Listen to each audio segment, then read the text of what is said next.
علامہ ابن قیم رحمۃ اللہ علیہ اپنی کتاب روضۃ المحبین و نزہۃ المشتاقین میں لکھتے ہیں کہ حضرت عمر فاروق رضی اللہ تعالیٰ عنہ روزانہ صبح کی نماز کے بعد حضرت ابو بکر صدیق رضی اللہ تعالیٰ عنہ کو غائب پاتے۔ وہ دیکھ رہے تھے کہ ابو بکر رضی اللہ تعالیٰ عنہ نماز کی ادائیگی کے لیے تو باقاعدگی سے مسجد میں آتے ہیں، مگر یوں ہی نماز ختم ہوئی وہ چپکے سے مدینہ کے مضافاتی علاقے میں ایک دیہات کی طرف نکل جاتے ہیں۔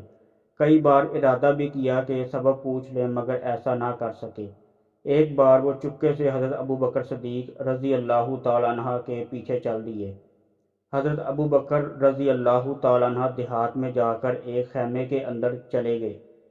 کافی دیر کے بعد جب وہ باہر نکل کر واپس مدینہ کی طرف لوٹ چکے تو حضرت عمر رضی اللہ تعالیٰ عنہ اس خیمے میں داخل ہوئے۔ کیا دیکھتے ہیں کہ خیمے میں ایک اندھی بڑھیا دو چھوٹے چھوٹے بچوں کے ساتھ بیٹھی ہوئی ہے۔ حضرت عمر رضی اللہ تعالیٰ عنہ نے بڑھیا سے پوچھا، اے اللہ کی بندی، تم کون ہو؟ بڑھیا نے جواب دیا، میں ایک نابینا اور مفلس و نادار عورت ہوں۔ ہمارے والدین ہمیں اس حال میں چھوڑ کر فوت ہو گئے ہیں کہ میرا اور ان دو لڑکیوں کا اللہ کے سوا کوئی اور آسرا نہیں ہے۔ حضرت عمر رضی اللہ تعالیٰ عنہ نے پھر سوال کیا، یہ شیخ کون ہے جو تمہارے گھر میں آتا ہے؟ بوڑھی عورت جو کہ حضرت ابو بکر رضی اللہ تعالیٰ عنہ کی اصلیت نہیں جانتی تھی نے جواب دیا کہ میں اس شیخ کو نہیں جانتی تو نہیں، مگر یہ روزانہ ہمارے گھر میں آ کر جھاڑو دیتا ہے، ہمارے لیے کھانا بناتا ہے اور ہماری بکریوں کا دودھ دھو کر ہمارے لیے رکھتا اور چلا جاتا ہے۔ حضرت عمر رضی اللہ تعالیٰ عنہ یہ سن کر رو پڑے اور کہا، اے ابو بکر رضی اللہ تعالیٰ عنہ، آپ نے اپنے بعد کے آنے والے حکمرانوں کے لیے ایک تھکا دینے والا امتحان کھڑا کر کے رکھ دیا ہے۔ ایک رات حضور اکرم صلی اللہ علیہ وآلہ وسلم لوگوں کے حالات معلوم کرنے کے لیے باہر نکلے تو ابو بکر رضی اللہ تعالیٰ عنہ کو دیکھا کہ وہ پست آواز میں نماز پڑھ رہے ہیں۔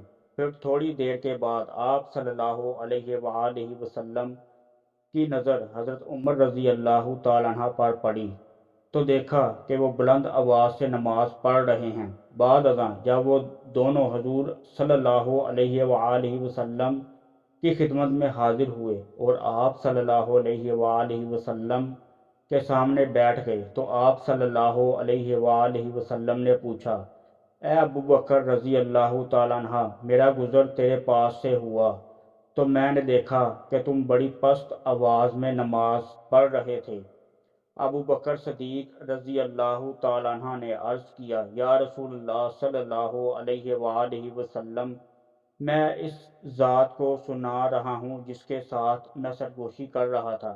پھر آپ صلی اللہ علیہ وآلہ وسلم نے حضرت عمر رضی اللہ تعالیٰ عنہ سے پوچھا، میرا گزر تیرے پاس سے ہوا تو تم بلند آواز سے نماز پڑھ رہے تھے؟ حضرت عمر رضی اللہ تعالیٰ عنہ نے عرض کیا، یا رسول اللہ صلی اللہ علیہ وآلہ وسلم، میں سونے والے کو جگا رہا تھا اور شیطان کو بھگا رہا تھا۔ اس پر حضور اقدس صلی اللہ علیہ وآلہ وسلم نے خوشی کا اظہار کرتے ہوئے اور ان کو اعتدال کی تعلیم دیتے ہوئے فرمایا، اے ابو بکر رضی اللہ تعالیٰ عنہ، تم اپنی آواز کو بلند کرو، اور اے عمر رضی اللہ تعالیٰ عنہ، تم اپنی آواز قدرے پست کرو۔